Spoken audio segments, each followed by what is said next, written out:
What exemptions exist to the National Do Not Call database? The National D&C list contains the telephone numbers of individuals who have elected not to receive telemarketing calls. And that gives us our first exemption.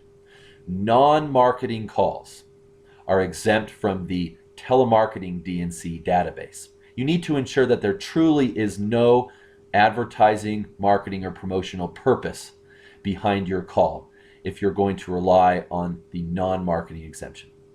The next exemption is prior express written consent. If you have written, well-documented permission from the called party, you get to keep calling them, even if they are on the National Do Not Call list. This is the case even if they put themselves on the Do Not Call list after they give you written consent. Your written consent still controls. What about an established business relationship, your own customers? If a person has bought something from your company or made a payment to your company within the previous 18 months, or sometimes if you've even just delivered the product or last fulfilled under the contract within the last 18 months, then you have what's called transaction EBR. Again, that allows you to call someone on the National Do Not Call list for up to 18 months from the last financial transaction. There is also something called inquiry EBR.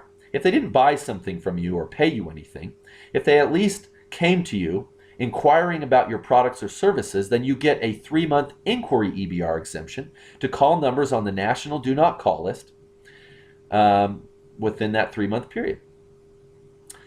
What about people you know personally? If you have a personal relationship with someone, then you get to call them even if they're on the Do Not Call list. I could call a friend to try and sell him my car, for example, even if he is on the Do Not Call list. This is the case for friends, relatives, anyone you have a direct, close personal relationship with. What about nonprofits? Nonprofits and calls made by or on behalf of nonprofits are generally exempt from the National Do Not Call list.